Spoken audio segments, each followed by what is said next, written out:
It's a little terrifying because you absolutely cannot miss. Goalies now are completely at a premium. Not, right? Like, Canada doesn't have a ton of great options.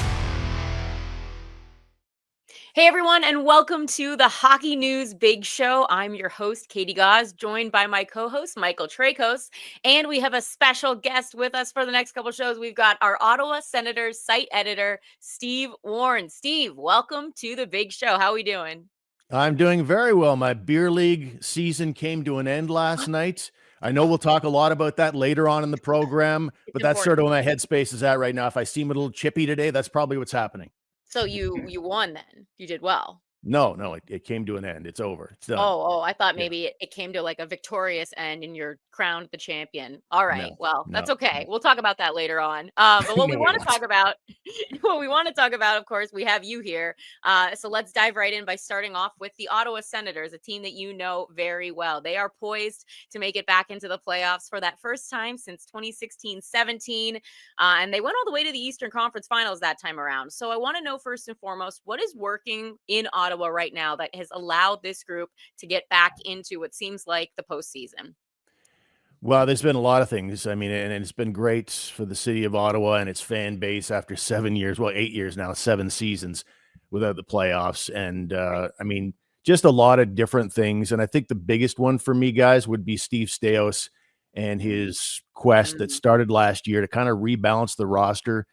He it was the first time he had a chance to, because he took over the previous year from Pierre Dorion, and last summer said, okay, we have needs here. We have holes and we need to rebalance things. And I think that's been the biggest thing. You could also talk about the core being another year older. You can talk about Linus Ullmark's arrival. You got a star goalie who's your 2023 Vezina Trophy champion. And then you got some consistency that Travis Green has brought into the room. But I think overall, the rebalancing of that roster was absolutely key because they had a young core that had been around for several seasons.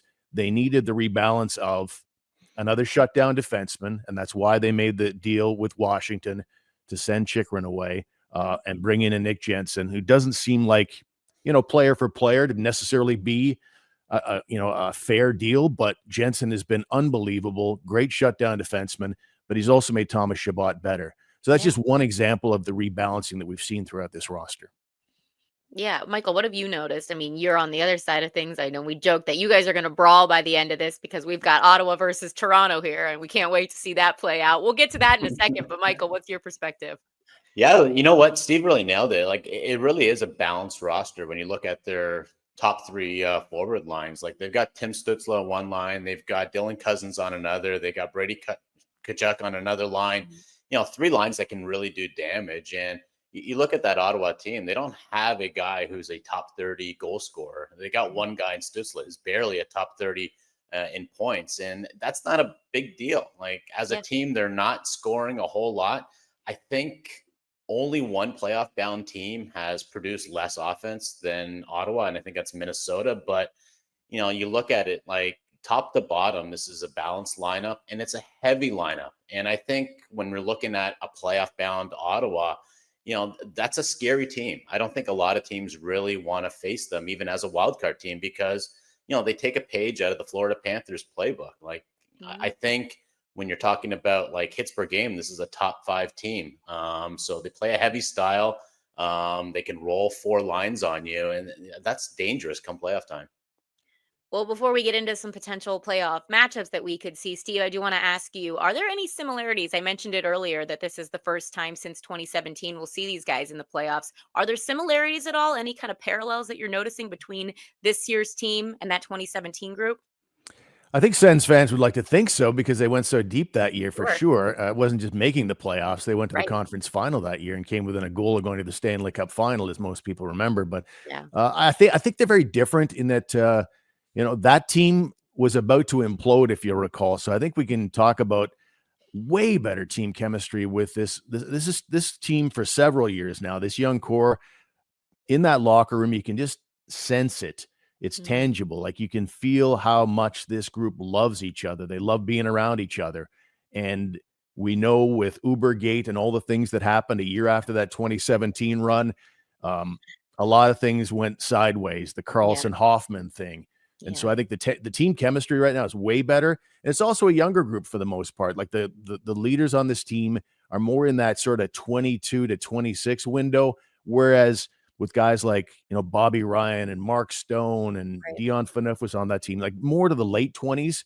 So I think that's a factor as well. And you also have Guy Boucher, who was the coach of that team. He was driving and whipping that team in 2017 to be so committed to defense that was a hard style to be successful with long term, because I think, guys, after a while you start hating coming to the rink as a hockey player. I think that was part of the 2018 implosion.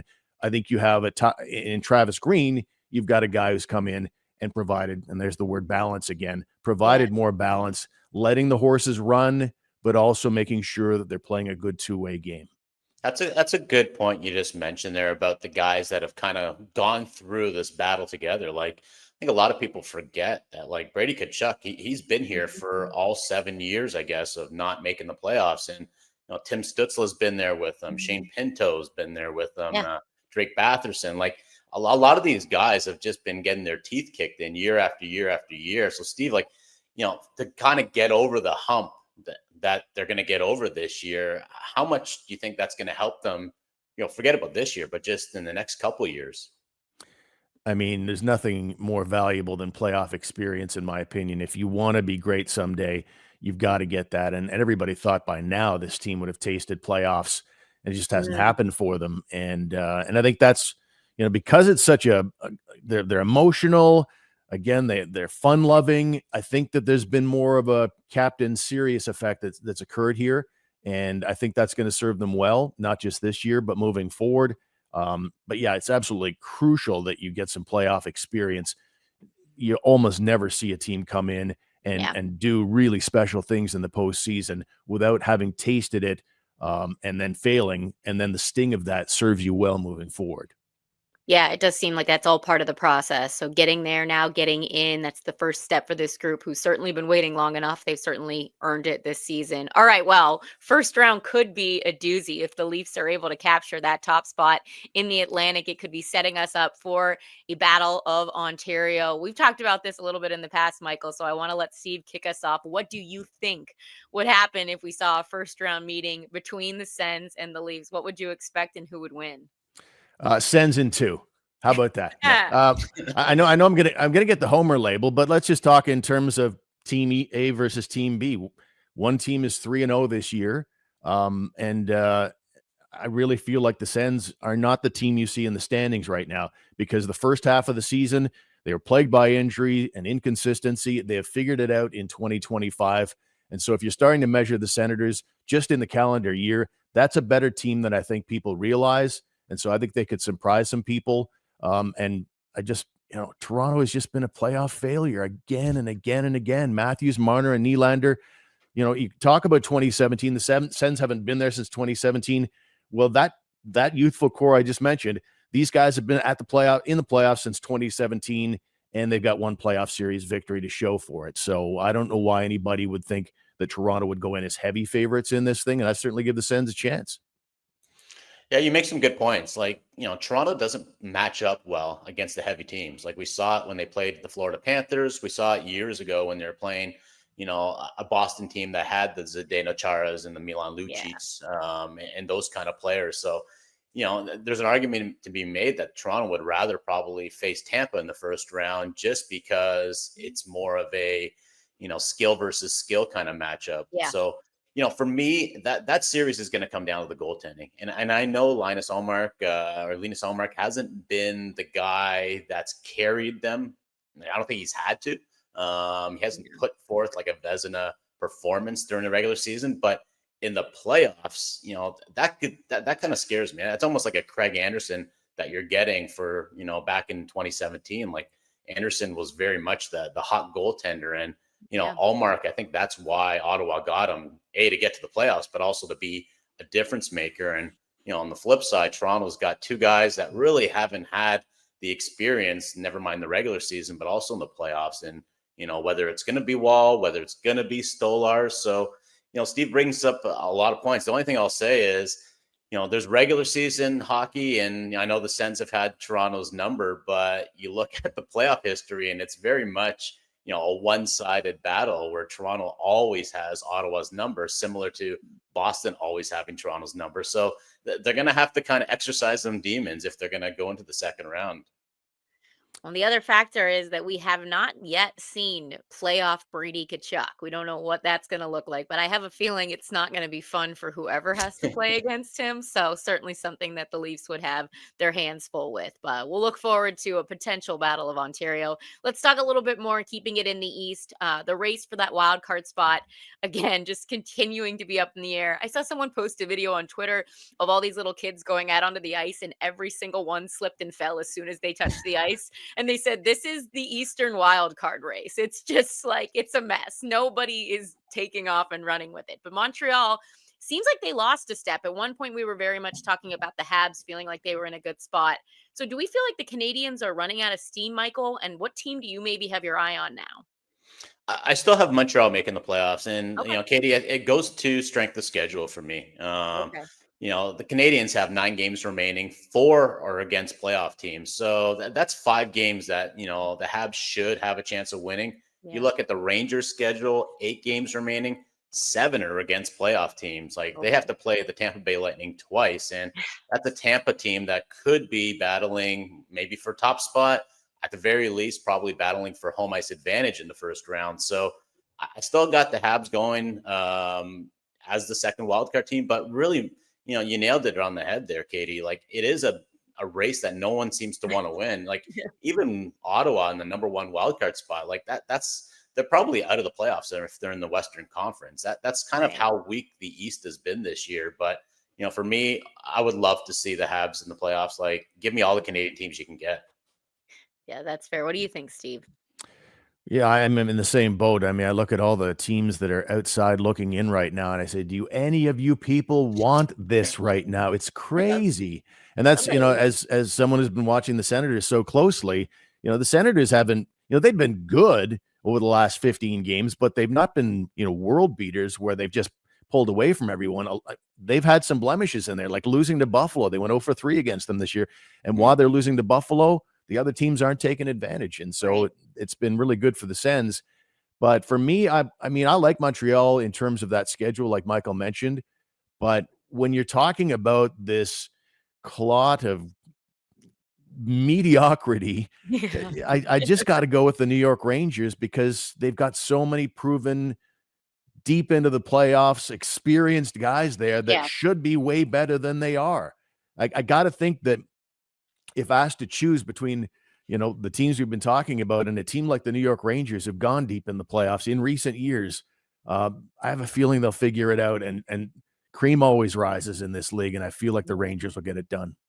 Yeah, and Rangers making the playoffs, that's a scary wildcard team just because they got Shesterkin back then. You never know what you're going to get. I know it's funny. I mean, this is the team that we've been talking about since the new year. Like, okay, they're going to figure it out. They've got the experience. They've got the goalie. And I mean, we're getting down to crunch time. They still quite haven't done that. So it'll be interesting to see if they can pull it together with a difficult schedule and find a way to sneak in because, playoffs a whole different season. All right, let's talk about the Leon Draisaitl 51 goals. Michael, you had a hot tweet that you put out because there are now just 2 active players with 4 or more 50-plus goal seasons. That is Leon Draisaitl and Alex Ovechkin. So you posted a hot take that Draisaitl is a better goal scorer than Matthews. I want you to make your case for it, and then we're going to let Steve respond, see what he thinks. It's funny, Katie, when you make these, like you send these tweets out, it's not like I am disparaging Matthews saying one guy's good, one guy's just awful, but that's sort of how people read it. So, I may have to join Steve in Ottawa because they're kicking me out of the GTA right now. But, it is a tight race. Let's put it out there. Like since 2016, when Matthews made his debut, Draisaitl has, I think, 20 more goals than Matthews during that time. Draisaitl's had 4 50-goal seasons. He's had 2 others where he's got 40 goals. On the flip side, Matthews had 4 40-goal seasons and 2 where he scored 60 goals. So we're really splitting hairs here. For me, Draisaitl's not supposed to be a sniper. Like he is a playmaker. He's a passer. He's got 200 more assists than Matthews. 200. Okay, so during that time, he's also taken 550 shots. And to score at the rate he's scoring at, it really is incredible. Like I said, he's not supposed to be a goal scorer. That's not what the scouting report was on this guy. And yet here we are, consistently has been putting up season after season of just 40 or more goals. Yeah. Steve, what do you think? Well, I mean, if I has to choose, it's like, which Ferrari do you like better? But I think you got a situation right now. If you're measuring who's a better goal scorer right now, you're obviously looking at Draisaitl. Like, I'm going to go with the guy who's the leader versus the guy who's not even in the top 30 right now in Auston Matthews. And kind of hoped he'd outscore Ryan Donato, for example, this season. But Matthews, if you look at the career, he's the guy. Like, you just do the math, and through a career right now, he's got 0.64 goals per game. Draisaitl is 0.51. And that tells you all you need to know. But one of the things I like about Draisaitl is it seems that his goal scoring converts to playoff success, and that will always give you a leg up. But it's a tough one to say one way or the other. They're both such special players. They both can finish in difficult circumstances. But if you're going to push me, I'm probably going to go Draisaitl too. Yeah, I mean, I think, again, this is a topic we've had with the Leafs all season, is all these great things you do in the regular season, they just don't matter. We want that to happen in the playoffs. You need to go further in the playoffs, and Matthews' goal scoring and Marner's production, all of those things are just parts of it where it's holding them back from taking that next step, and for us to just be able to say easily, yes, they're the greatest, they're the best, because if you don't do it in the playoffs, you're never going to quite get that reputation. All right, well, let's talk about Brad Marchand, his Florida Panthers career off and running in South Florida. So do we think that Brad is going to be sticking around the beach area, Steve, or where do we maybe think we could see Marchand ending up next season? I think everybody's in play when you think about it, because the cap is going up so violently in the off season. I think it's $8.5 million. Certainly that could be a fit. A lot of it depends. Claude Giroux went through the exact experience a couple of years ago and went to Florida and ended up moving on to Ottawa from there. It certainly could be in play. And the longer the Panthers go and how that fit goes, that could play into it. Yeah. I wouldn't rule out the idea of going back to Boston. It rarely happens, but that might be on the table as well. It didn't seem like it ended particularly well, but who knows what's going on behind closed doors. You might also look at a Colorado, right? I mean, the Nate McKinnon effect. And if I could throw a dark horse in there, because I am coming from Ottawa, like, what if Ottawa made some noise in the playoffs? Because Steve Staios said at the deadline, asking about all the changes that were made, he made it clear that, it would have been nice to add one more veteran. Nothing's changed since the deadline. So maybe you'd like to add one more veteran. And we talk about the McKinnon effect. Well, Drake Batherson, he speaks glowingly of how much he loves Brad Marchand. This is a guy who played with Claude Giroux at the World Juniors. There are ties there. He'd be a big admirer of Brady Tkachuk. We know that for sure. Yeah. So maybe I'll throw Ottawa in as a dark horse, a very dark horse. I love that. Honestly, that just feels more fire for the Battle of Ontario. So put him in the Atlantic at least. With Brad Marchand, I think a lot of where he's going to end up next year is going to be dependent on what the Florida Panthers do in the playoffs this year. So, Brad Marchand has won a Stanley Cup, so it's not like he hasn't won one, but it's been almost 20 years since, he hoisted one with the Bruins. I believe he was technically still a rookie when that happened. So, if he wins a Stanley Cup with the Panthers, I think anything's on the table, including possibly playing with his buddy from, Cole Harbor there, Sidney Crosby. If he wins a Stanley Cup now, like, what else is he playing for? Maybe he just wants to have a little fun. Maybe that's just one thing that he wants to check off his list is, play a full season with Sid and help the Penguins get into the playoffs. However, if they don't win, I like what Steve said about Colorado. I could see him also, teaming up with another Halifax guy in Nate McKinnon and, going for that cup with the Avalanche. So, trust me, 31 teams, or 32 if you include the Panthers, I guess, are going to be vying for his services. And, Brad's going to have the pick of the litter. Well, you guys both mentioned Colorado, but from a veteran standpoint, there maybe is a chance maybe they don't end up needing a Marchand. That would all depend on what happens with their captain, Gabe Landeskog. So all of us have been watching from afar for a while now. I got to see it in person last year, and now this year these videos of Gabe, and he's getting closer, then it goes quiet. He's getting closer. Well, right now it seems like he is as close as he has ever been. Things are really starting to heat up. He's got the docuseries going about him, but he's now out there working on special teams with the Avs power play, and he is starting to take contact, which is a huge step. That's the one thing we've not seen that we've been waiting for. So from afar, from your perspective, are we starting to feel like this return could happen for the playoffs? And if so, I just want to know what kind of impact that this comeback, the story itself, what he would be doing would give the Avs in terms of just a crazy boost for a team that's already, as co-host Ryan Kennedy has called them, demonic, looking for the playoffs. What do we think, Steve? Well, he's reputed to be the best guy ever, and then you factor in being a great captain. But I mean, part of me is going. I'm looking at the video like everybody else. He looks like he's fully fine. Like that's a lot of knee surgeries in a 5-year period. But he looks really smooth out there. It doesn't look like he's laboring in any way, shape, or form. But I can't help, just as a matter of policy, to be skeptical about a guy who hasn't played in 3 years. It's just totally. It's hard. And if I'm his dad, for example, and sadly I'm old enough to be his dad, I think I would advise him to say, okay, you haven't played in 3 years. You've had all these knee surgeries. Let's go through another good summer. Let's ease in with your teammates in the preseason and go in. I think that's probably the wisest course of action. As good as he looks right now, how much will he be able to really contribute after 3 years on the sideline? Yeah, I kind of agree, Steve. Like, there's no reason to rush back. I know we're saying rush back, but he's missed so much time. Yeah. So it's kind of like, what are you talking about here? But at the same time, Colorado, Katie, do they need a Gabe Landeskog right now? Like, they had arguably they had the best trade deadline of any team in the NHL. I think if he does come back, you're looking at a guy that's probably in your bottom two lines.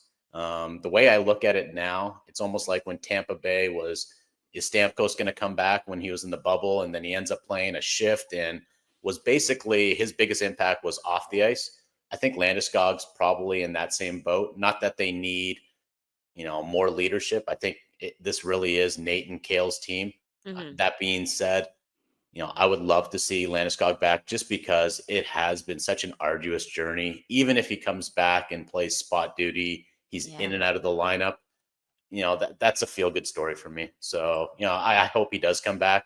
I hope he's healthy. I hope it goes just as great as can be, because Steve mentioned he is such a gentleman of the game. I go back to this. Never met a Swede that I've never liked, especially in hockey. They're just nice people. So, I'm wishing for, all the best for Landeskog. You just imagine this insane moment. Avs make it to the Western Conference final or something, and all of a sudden there he is. He's out there. He's in the jersey. He's on the, people would lose their minds. The team, I feel like they would become invincible. I don't know. There's just something about that kind of a story, the journey that he's been through. But I'm with you guys, because I do think that it's a very fragile process, which is why no one has gotten this high on it, because there are setbacks that come unexpectedly. So again, great to see, but you don't want to rush it. He's gotten this close. He's made it this far. Certainly doesn't want to be something that you just hastily jump back into, but would be an incredible story from a media standpoint, from a fan standpoint, from a team standpoint. We would love it. All right, well, let's talk about the letter E for eliminated. So we'll start things off with, which team has the most pressure to win in round one of the playoffs? And Michael, I'm going to let you start, because we already want to hear what you have to say about that answer being Toronto. Yeah, well, every year it's always Toronto. Who has the most pressure?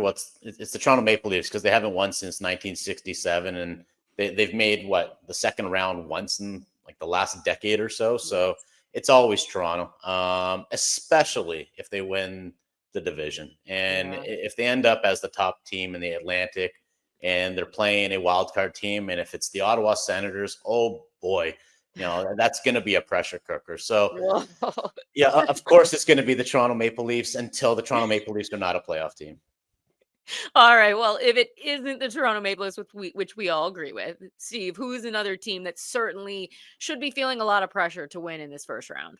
Well, it is the Toronto Maple Leafs, for starters. I'll just say that, and anybody who says otherwise is totally wrong. But maybe this team doesn't have the media pressure, But the Carolina Hurricanes are a team that has had their window open for like a long time now, going back to 18 or 19. Yeah. And Rod Brindamore has done an amazing job there.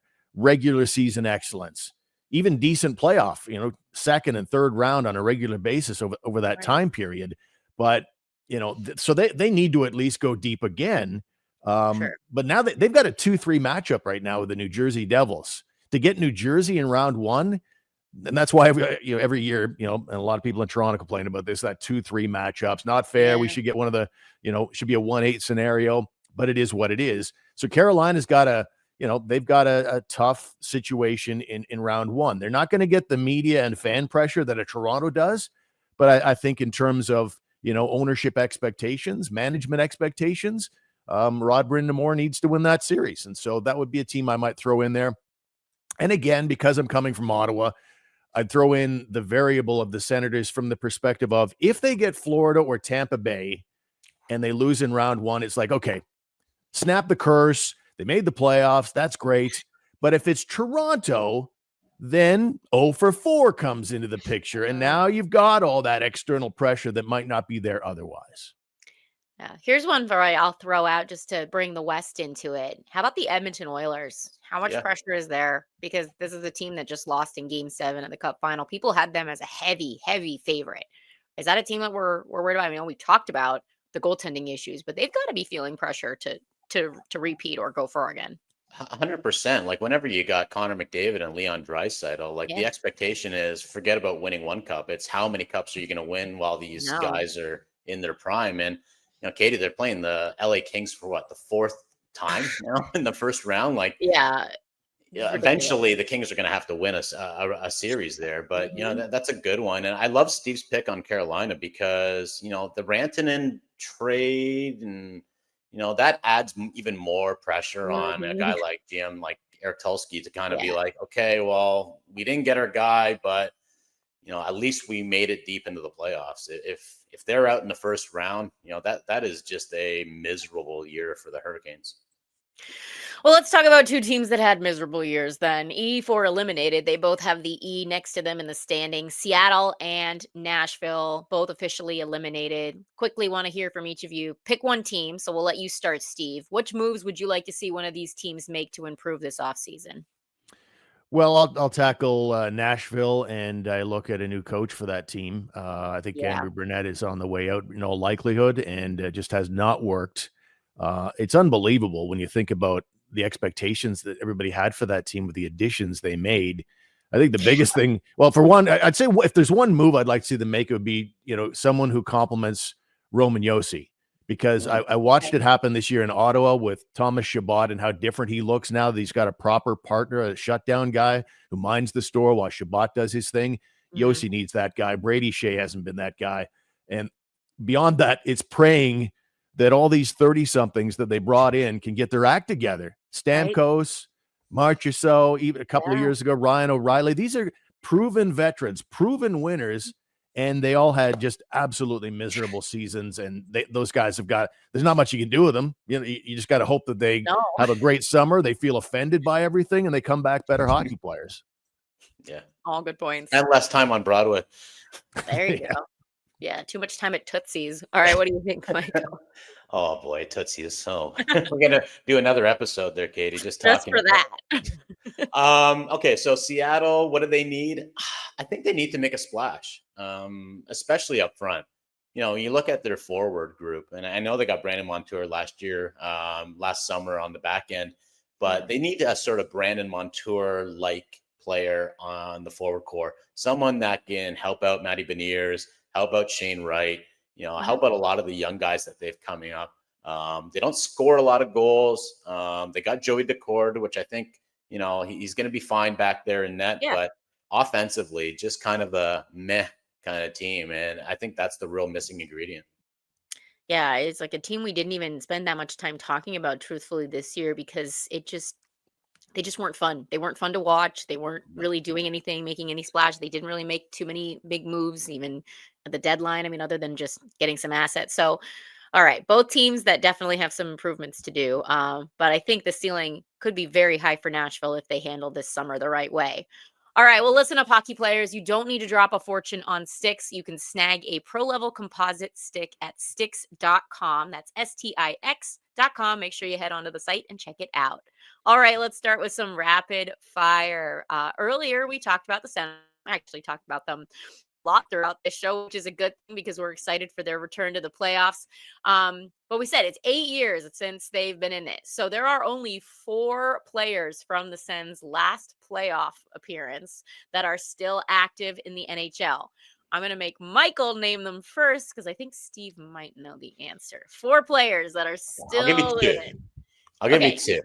I know Mark Stone was on that team, and I know Erik Karlsson was on that team because he was those are the 2 easy ridiculous ones in the playoffs. So those are the 2 easy ones. Steve, can you name the other 2?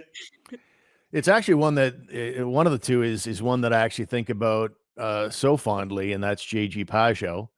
There's a guy, he had that 4-goal game against the New York Rangers and Henrik Lundqvist. That was that was one of you ask Sens fans, and I bet about at least half of them would probably say it's one of their favorite nights at Canadian Tire Center. So Pajot's one, and Cody Ceci would be the other, and I'd even give you a little Thomas Chabot because he played 1 regular season game that year.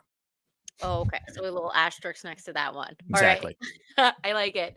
Well, we've got 2 college hockey studs that are going to be making their NHL debuts Tuesday night, tonight, as we record this podcast. Jimmy Snuggerud with St. Louis and Ryan Leonard for Washington. Who do we think could have a better or bigger impact in the NHL as a player? Pick one. Oh, I'm going to go Ryan Leonard. And he's the guy you love to hate. And, that's a great quality to have. I think he's going to help Washington in the playoffs this year. Like, I know we're talking long-term who's going to be a better player, but, you added that Capitals team, and I think he's in that lineup, I think, game 1 of the playoffs. So, he's a guy that I'm really excited to see what kind of damage he can do this year. All right. What do we think, Steve? Yeah, and I think it's just to add on to that in terms of the potential impact of both players. This is a scenario where fans sometimes think, okay, we're talking about these signings. Those signings never work out. We're talking about high pedigree players here in both cases, as most fans would know. But I'm with Michael. I got Leonard just because you talk about a bigger impact. I think he literally makes a bigger impact, bull in a china shop type of a player, along with the skill. And that is always going to translate well in the playoffs. So when we're talking about projecting what an impact will be, what you can do in the playoffs is always part of that for me. Yeah. I mean, you think about the way he played for Team USA. He was an absolute nightmare to deal with out there, just everywhere all the time, causing trouble after the play. A little bit of a Marchand-esque vibe to his game, I think. All right. Well, let's talk about Macklin Celebrini. After getting beat 6-1 by the Rangers, the San Jose rookie had his car reportedly hit by the Rangers bus. So what's a bigger bummer? Getting pummeled by the Rangers or having the Rangers bus hit your car? Well, I mean, it's a bummer to be a San Jose Shark for starters. With all due respect to the Sharks, they're a bad hockey team and will be for the foreseeable future. I'm going to say, even though he's still in his entry-level contract, whatever dealership gave him that vehicle in an endorsement, they'll probably buff that thing out. It will be fine. I'd rather not lose 6-1 to the Rangers if I could. Yeah, I'm gonna go. I agree with Steve. I don't think he paid for that car. If he did, nice little either range. Dolan's gonna pick up the tab or someone will have it. I don't think he's gonna have to drive like a dinged up car for the foreseeable future. But yeah, you're losing 6-1 to the Rangers. Like, no one loses 6-1 to the Rangers anymore. It was fun to see the video though, because like he is so young, right? And you're watching this kid out there by his car on the phone and you're just picturing, Mom, I got into an accident. Like, he's a little kid. I mean, he truly is. I know what he's doing. He's incredible and he's going to have such a great career, but it was a humanizing moment to just watch this poor boy be like, oh no, my car got hit and I have to go right to the airport because they had a back-to-back that night. So and I don't know if you guys have ever been down in the bowels of those arenas where they park those player cars. I'm shocked we don't hear about this every single week with some of these bus situations. These guys are backing up, down, winding tunnels with cars on either side. Like, I actually give the bus drivers a ton of credit for maneuvering the way they do, because those cars they're packed in tight. It is a little toasty and cozy down in those rinks. All right. The NCAA Hockey Frozen Four has officially been set. We've got Denver back to defend their title. They will face Western Michigan. Penn State, on the other side of things, continuing their Cinderella run, will take on Boston University. So some heavy hitters, some surprise teams, some hot teams. Penn State, I mean, they're like the St. Louis Blues in this tournament right now, so they can't be stopped. But who is your pick, Steve, to win it all? It's a lazy pick, but I always like the championship pedigree. They got a lot of the same guys that are back that were there last year. Zeev Buium and Jack Devine, for example, and the same goaltender's back, and his numbers are crazy. Matthew Harris, .923 save percentage, 2.07 goals against average. I just can't overlook that when you're talking about who might win this thing, and experience is just absolutely no replacement for it. Yeah, I mean, when I saw the stat that Maddie Davis has not allowed more than one goal in the NCAA tournament, I had to do a double take. But I mean, that's not just a testament to him. It's a testament to the way Denver plays, their structure, their coaching. I mean, David Carl, it just feels like this guy can't be stopped. And I like whoever wins that matchup between Denver and Western, I think is my pick. What do you think, Michael? Yeah, I'm going with Steve's pick here. And Denver knocked out my original pick, which was Boston College, and that's a high-powered offense. So, if you do that, you're basically saying, like, who can stop them now? And I really want to see David Carl win back-to-back championships. Maybe that'll be the impetus for him saying, okay, well, why am I hanging around here? Maybe it's time to, try this NHL and see what I can do in that league, because there's probably a lot of interest in David Carl right now. He's got the back-to-back. This will be for 3. Is this for 3? Okay. So what's he even doing there, Katie? He literally he's just loving life as a college coach. A little more job security. Denver's a good spot. I mean, he's got the 2 World Juniors. He could have 3 natty titles in a row. I mean, yeah, you can't stop this guy. It's certainly going to be fun to watch. All right. Well, speaking of a guy that has been unstoppable, Gavin McKenna, 9 points in 2 playoff games. We've talked previously about his ridiculous regular season stats. So I did a poll on Twitter asking if he were NHL draft eligible right now this year, would he go number 1 overall? A lot of people thought so. What do you guys think? Our colleague and other co-host for the Big Show, Ryan Kennedy, is such a big Gavin McKenna fan. Mm-hmm. If I say no, then he would probably call me from Japan, where he's in right now, and say, "You crazy? This guy would go number 1 any year." So I'm going to say Gavin McKenna. He looks like he's going to be, up there with the other generational players like the McDavids, like the Matthews, like the Crosbys. So it doesn't matter what year. He could have been draft eligible 2 years ago, and he probably would have went on number 1. Yep. Yeah, I tend to agree. I mean, just seeing the numbers he's posting is just absurd. You're at 2.5 points a game. You're elevating in the playoffs, quite obviously.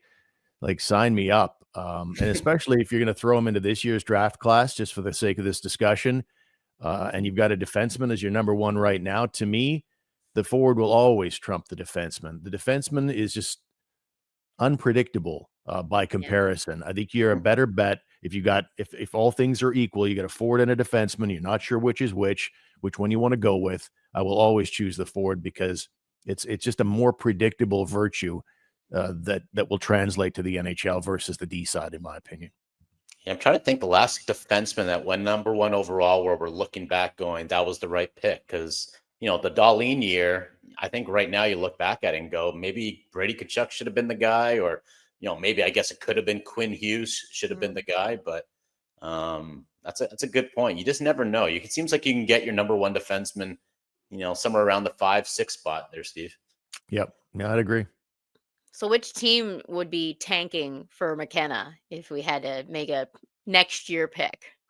Well, the Pittsburgh Penguins need a defense. They need everything. So that would definitely help. You got your replacement for Chris Letang, and I guess, Erik Karlsson whenever he hangs them up.